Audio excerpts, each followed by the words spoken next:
जब तक प्रकृतिजन्य भोगों में हम आनंद की खोज करते रहेंगे तब तक हमारी दुर्गति नहीं रुकने वाली। हम प्रभु के अंश हैं, अनजाने में भी हम प्रभु को ही चाह रहे हैं। हमारी मांग आनंद समुद्र है।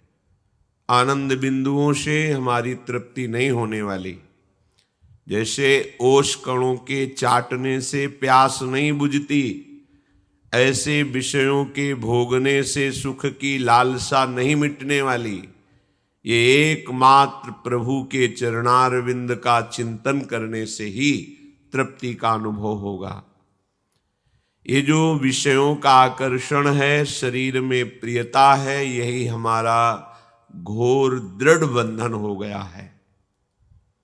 इसीलिए प्रभु होते हुए भी कह रहे हैं कि मैं उनमें नहीं हूं, वो मेरे में नहीं है।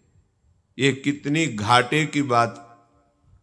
हमारे प्रभु कह रहे हैं, तुम यदि प्रकृति में आकर्षित होकर भोगों में रत हो तो मैं तुम में नहीं हूं, तुम मेरे में नहीं हो, ऐसे भटकते रहोगे। वस्तुतः प्रभु के सिवा हमारा अस्तित्व ही नहीं है। वही वो है, हम हैं ही नहीं। हमने जो मान रखा है एक शरीर में मैंपन, अंतःकरण में तदात्म भाव, कर्ता भोक्ता भाव, ये केवल अज्ञान से मान रखा है। भगवद वाणी का श्रवण करने से हमारे हृदय की ये अज्ञान वृत्ति नष्ट हो जाती है। सुंदर विवेक का प्रादुर्भाव होता है। विवेक जो सत असत का निर्णय करता है, जाने हुए सत में उसकी स्थिति होने लगती है। बस फिर समझाने की जरूरत नहीं पड़ती। फिर अपने आप जो हमारी मांग है, मैं मरूं नहीं, मैं सदैव सुखी रहूं, कोई मुझे बहुत प्यार करे, हम सदैव आनंदित रहें, ये जो हमारी मांगे हैं, ये त्रिभुवन में कहीं किसी लोकांतर में, पद प्रतिष्ठा में, भोगों में कदापि नहीं हो सकती। ये एकमात्र हम भगवान के अंश हैं, तो अंशी से ही पूर्ण होगी। हमारी मांग अनजाने में भी श्री भगवान की ही हो रही है, क्योंकि मैं मरूं नहीं, अविनाशी का अंश हूं, इसलिए मेरी मांग है। मैं सुखी रहूं, क्योंकि सुख सिंधु का अंश है, इसलिए मांग है सुख। मैं किसी भी तरह से कैसे भी ऐसे प्यारे को प्राप्त करूं जो सदैव मुझे प्यार करे। पर हमारी खोज संसार में है, हम खोज कर रहे हैं, कोई हमें प्यार करने वाला मिले। बार बार धोखा मिलता है, प्यार तो कहीं मिल नहीं रहा, फिर भी आशा है कोई प्यार करे। तो अहेतुकी प्यार करने वाले केवल प्रभु हमारे जो अंशी हैं श्री हरि, वही है। दूसरा कोई तुम्हें प्यार नहीं कर सकता। दूसरा जो प्यार करता है वो स्वार्थ का नाटक कर रहा है। जहां उसे अपने स्वार्थ में बाधा पड़ती नजर आएगी, तब आपको पता चलेगा कि ये प्यार नहीं, ये तो स्वार्थ कर रहा था। और चाहे जितना अपराध बन जाए, चाहे जितने अवगुण हमें परास्त कर ले, पर यदि हम हरि का आश्रय ले लिया है तो वो कभी छोड़ते नहीं। उनका प्यार किसी गुण को देखकर, तपस्या को देखकर, महिमा को देखकर नहीं होता।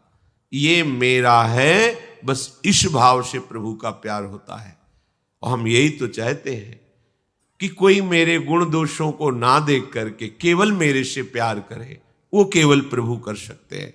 तो जब जांच हुई अंदर से चिंतन के द्वारा, तो पता चला कि हमारी मांग तो सिर्फ श्री भगवान में है।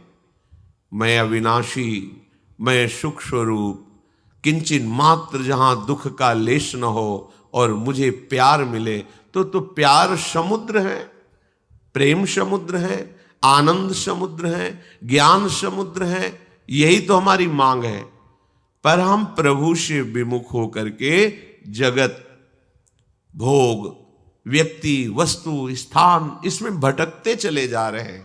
और ये बात समझ में नहीं आ रही, भटकते जा रहे हैं, पुराने छूटते जा रहे हैं, नए संबंध बनाते जा रहे हैं, पुराने संबंधों की स्मृति से हमारा मन भरा हुआ है, नए संबंध और भरते चले जा रहे हैं। जहां हमें पूरा का पूरा मन निर्मल करना है वहां हम और प्रपंच भरते चले जा रहे हैं, केवल इस बात के लिए मैं सुखी हो जाऊं, मैं मरूं नहीं, मैं दुख का लेश कभी ना देखूं, पर दिशा गलत हो गई है। ये बहुत बात चुभती है। श्री भगवान कह रहे मैं उनमें नहीं हूं, वो मेरे में नहीं, बड़ा घाटा हो गया। जो सर्वत्र हैं, सब रूपों में हैं, वो कह रहे हैं जो प्रकृति की तरफ आकर्षित होकर भोगों में लगे हुए हैं, हमारे वचनों का पालन नहीं करते हैं, मेरे आश्रित नहीं हैं, वो मेरे में नहीं, मैं उनमें नहीं हूं। ये बहुत घाटे की बात हो गई। प्रभु कह दे जाओ तुम्हें जो मन आवे सो करो, भोगोगे। ये कोई अच्छी बात नहीं हुई, ये हमारे लिए सबसे बड़ी हानि की बात हो गई।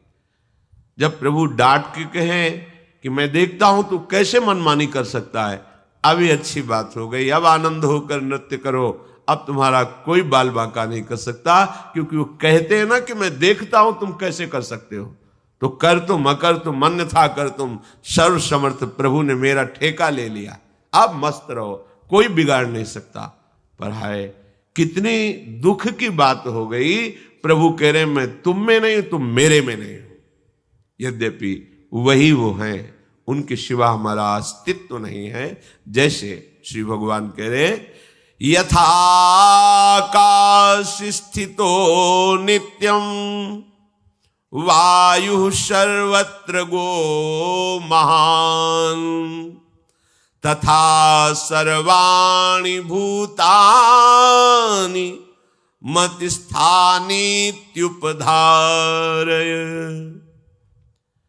जैसे सब जगह विचरने वाली महान वायु नित्य ही आकाश में स्थित रहती है, ऐसे ही संपूर्ण प्राणी मुझ में ही स्थित रहते हैं, ऐसा तुम मान लो। देखो फिर कृपा करके बोले, पहले के श्लोक में कहा मैं ही सबको व्याप्त करके विराजमान हूं, पर मैं उनमें नहीं हूं, वो मेरे में नहीं है। कौन? जो प्रकृति के आकर्षण में अपने स्वरूप को भूल गए, अपने अंशी प्रभु श्री हरि को भूल गए। भगवान ने अपना परिचय बताया है, मैं क्षर और अक्षर से भी अतीत हूं। क्षर नाशवान, ये तीनों देह से लेकर तीनों लोक, अक्षर जो आत्मस्वरूप, इससे भी मैं अतीत हूं। क्योंकि जब आत्मस्वरूप में स्थित हो गए तो ये अतीत शब्द इसी में समा जाएगा। पर जब तक आप देह भाव में स्थित हैं तब तक इस शब्द को नहीं जान पाएंगे। यह अध्यात्म है। कहीं भी शब्द है वहां पुलाई है, जहां पुलाई है वहां आकाश है। आकाश के बिना शब्द की सत्ता ही नहीं। जड़ चैतन्य जो भी, वो सब प्रभु में है। प्रभु है तो वो है, उन्हीं से सबकी सत्ता है। पर कभी ऐसा प्रभु हमारे प्रति न कह दे कि तू मेरे में नहीं, मैं तेरे में नहीं। ये सावधानी रखो। जब लोग प्रश्न करते हैं कि भगवान ने सबको, उनको बचाया, उनको बचाया, इनको क्यों नहीं बचा लिया, तो ये उत्तर सुनो, मैं तुम में नहीं हूं, तुम मेरे में नहीं हो। क्यों? क्योंकि तुम प्रकृति को स्वीकार करके उसके भोक्ता बन बैठे हो। इसलिए अवश्य में भोक्तव्यम कृतम कर्म शुभाशुभम, अपने शुभ अशुभ कर्मों का फल भोगो, जाओ। अगर आश्रित हो गए अपने अंशी प्रभु के, तो सच्ची सच्ची वो निहाल कर देंगे, वो बचा लेंगे। इस काम क्रोध लोभ मोह मद मत्सर की ज्वाला से बचा लेंगे। सब जल रहे हैं। भगवान कह रहे यथाकाश स्थितो नित्यम वायु सर्वत्र गो महान। जैसे सब जगह विचरने वाली महान वायु, उसकी स्थिति आकाश में ही रहती है। कभी बहुत जोर से, कभी सामान्य रूप से, कभी एकदम निष्पंद पर वायु है, वायु की सत्ता विराजमान है। कहां? आकाश में दिखाई देगी सब जगह, लेकिन नित्य स्थिति उसकी आकाश में है। कहीं बड़े वेग से चलते दिखाई देगी, कहीं निष्पन्द रूप से, कहीं सामान्य रूप से। आकाश से वायु अलग हो ही नहीं सकती। इसका तात्पर्य जीव भगवान से अलग हो ही नहीं सकता। कहीं वो जड़ रूप से दिखाई दे रहा है, कहीं चैतन्य रूप से दिखाई दे रहा है, पर वो है भगवान में ही। अपने लोग ऐसे माया के अज्ञान से युक्त है कि हम भगवान को खोज रहे हैं। खोजना नहीं, उनके होना सीखो। हो गए तो वो प्रकाशित हो जाएंगे, तुम्हारी खोज खत्म हो जाएगी। हम बहिर्मुख हैं, खोजेंगे तो बाहर ही खोजेंगे, पता नहीं चल पाएगा। घर में खोई हुई वस्तु बाहर जीवन भर खोजते रहो, नहीं मिलेगी। वस्तु की प्राप्ति के लिए लौटना पड़ेगा, बाहर से लौटना पड़ेगा। अंदर आओ, अपने घर में जो खोई वस्तु घर में ही मिलेगी। ऐसे ही बहिर्मुख इंद्रियों के द्वारा मन सहित विषयों में विचरना, अनंत जन्म हो गए अभी तक नहीं सुख प्राप्त कर पाए। सुख पाना है तो घर में ही खो गया है। अंतर्मुख हो। सर्वात्मना न विसृजेत बहिरिंद्रियाणि, अपनी इंद्रियों को छूट मत दो, बहिर्मुख मत बनाओ, अंतर्मुख हो। हृदय की तरफ लौट पड़ो, और जब ढूंढोगे तो हृदय में ही वो मुस्कुराता हृदय विहारी प्रभु दिखाई देगा। हृदय आनंद समुद्र से भर जाएगा। वायु को आकाश में नित्य स्थित बताने का तात्पर्य है कि वायु चाहे भी तो आकाश से अलग नहीं हो सकती। ऐसे ही हम चाहे भी तो प्रभु से अलग नहीं हो सकते। वो हम में है, हम उनमें हैं। वो इतने सूक्ष्म है कि छोटे से छोटे अणु में भी विराजमान है। इतने महान है कि सब चराचर जगत उन्हीं की गोद में बैठा हुआ है। इसलिए तीनों लोक 14 भुवनों में जितना भी जीव है वो किंचन मात्र भी स्वतंत्र नहीं है। प्रभु से कभी अलग हो सकता नहीं, अलग है नहीं, अलग हुआ नहीं। बस ये भ्रम से प्रभु को भूल करके शरीर राग में, भोग राग में ऐसा फंस गया कि जन्म जन्मांतर भटकता चला जा रहा है। बिना किसी लक्ष्य के भटक ही रहा है। कितने कल्प युग व्यतीत हो गए। देखो कैसी सोच है। बच्चापन खेलने में गया, जवानी हुई, ऐसा लगता है जीवन का परम लाभ है। ब्याह आदि हुआ, घर गृहस्थी भोगी, बच्चे हुए, उनकी पढ़ाई लिखाई, मृत्यु आ गई, हाथ कुछ नहीं लगा। जिस खोज के लिए आए थे उसको हम भूल गए। माया ने कैसा जाल फैलाया, हमें लगा अब यही सत्य है। बोले अब सब कुछ हो गया, ब्याह भी बच्चों को हो गया, अब सब काम हो गए, बैंक बैलेंस भी है, अब तो बढ़िया। लेकिन जिस कार्य के लिए आए थे वो तो शुरुआत भी नहीं की। फिर मरे, फिर वही जन्म, फिर वही बात शुरू। कब से शुरू है? तो हमारा लक्ष्य क्या है? भगवत प्राप्ति, प्रभु में तन्मय हो जाना, शरीर का राग, भोगों का राग छूट जाना। ये लक्ष्य नहीं बना रहे, भटकते चले जा रहे। कोई भाग्यशाली सत्संग के प्रभाव से अपने लक्ष्य को दृढ़ कर पाता है। ये विशेषता से बात समझ लो। चाहे प्रलय हो, चाहे महाप्रलय हो, भगवान के सिवा तुम्हें विश्राम मिलने वाला नहीं। प्रलय हुआ, ब्रह्मा में समिट गए। महाप्रलय हुआ, ब्रह्मा सहित प्रकृति में, प्रकृति परमात्मा में। फिर समय आया, फिर प्रकृति से ब्रह्मा, ब्रह्मा से संपूर्ण सृष्टि। ब्रह्म मूल प्रकृति, त्रिगुणात्मिका प्रकृति, महातत्व अहंकार, सृजन प्रारंभ, फिर लय, उल्टी रीत। कब तक ये चलता रहेगा? आप थकते नहीं है सोचकर? बार बार जन्म, बार बार मरण, बार बार भोग, बार बार चाह। मलिन हृदय इसलिए नहीं थकते हो, नहीं तो सोच के तुम भयभीत हो जाओगे। और भयभीत होना बहुत अच्छा है। यदि भयभीत हो गए तो प्रभु की शरण तुम्हारे हृदय में मांगने की बात आ जाएगी। तो जो शभीत आवाज सरनाई, तो रखियो ताहि प्राण की नाई। बड़े कृपालु प्रभु हैं, जिनको यहां विषम परिस्थिति देकर के साधु संग दे देते हैं। बड़ी कृपा समझो, जिनकी सारी अनुकूलताओं को नष्ट कर देते हैं और एक मार्ग बना देते हैं। चलो अब तो एक ही मात्र उपाय है, संतों के पास बैठे, उनकी बात सुने, फिर हम समझें कि हमारा लक्ष्य क्या है। अब तो हमारा कोई नहीं रहा। ये सबसे बड़ी कृपा होती है। जब किसी पर एक कृपा होती तो चूंकि सन्मुखता ना होने के कारण फिर वो भगवान को भी कोसता हुआ उन्हीं विषयों की प्राप्ति के लिए असत मार्ग का आचरण लेता है, चोरी, हिंसा, बलात्कार आदि आदि। बड़ा विचित्र खेल। भगवान कृपा करते हैं, वो उस कृपा को ठुकराकर असत मार्ग ले लेता है। जीवन के विभिन्न स्तरों पर हम न जाने कितने कितने स्वांग करते चले आ रहे हैं। बस एक ही लक्ष्य था सब स्वांगों का कि मैं निहाल हो जाऊं, निष्काम हो जाऊं, आनंदित हो जाऊं। पर किसी भी स्वांग से मुझे ये बात प्राप्त नहीं हुई। बार बार थोड़ा सा सुख और महान दुख यही भोगते चले आए।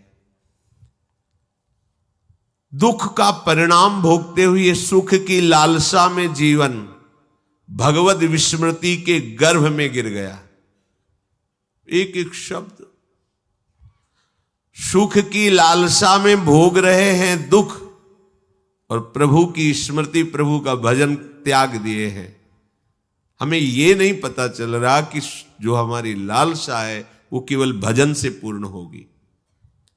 नए नए भोगों की चाह, नए नए आभावों का हृदय में दुख ज्यों का त्यों बना हुआ है। पता नहीं कैसी माया है। मन में आता है कि यदि इतना हमारे पास सुख सुविधा होती तो हम बहुत सुखी हो जाते। अगर उसी जीवन में उतना हो गया तो उससे लाख गुना बढ़कर मांग, अभाव ही अभाव, कमी ही कमी, पूरे जीवन भर कमी। बड़ा आश्चर्य।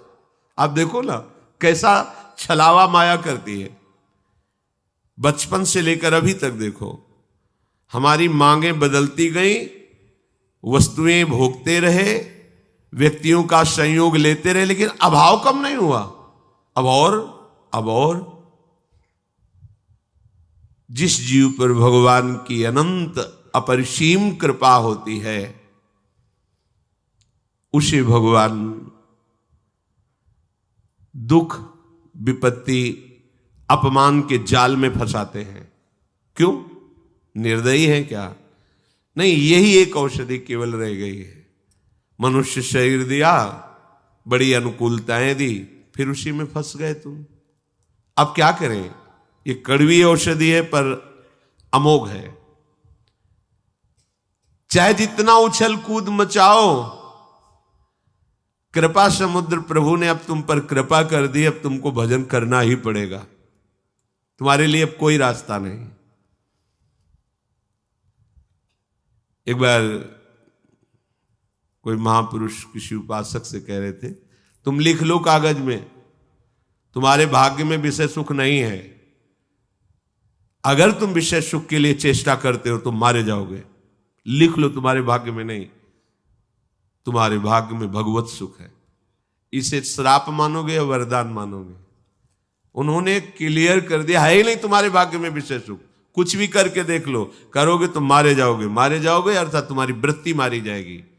उसके लिए प्रयास मत करो। तुम्हारे सुख में भगवत सुख है, तुम्हारे भाग्य में भगवत सुख है। रहस्य न समझने के कारण लगता है देखो ऐसा कह दिया, तुम्हारे भाग्य में विषय सुख है ही नहीं। ऐसे ही तुम कितना उछल कूद मचा लो, तुम कितना भागो, तुम्हें तीन तरफ से घेर लिया गया है। एक ही रास्ता है, इधर इधर इधर, तीनों तरफ बंद कर दिए गए रास्ते। पीछे लौट नहीं सकते, दाएं बाएं कोई रास्ता नहीं रखा गया, सन्मुख चलो भगवान की सीधे। अगर खड़े हो गए तो इतनी पीड़ा दी जाएगी कि खड़े भी नहीं हो सकते, आगे बढ़ो। यह है भगवान की विशिष्ट कृपा।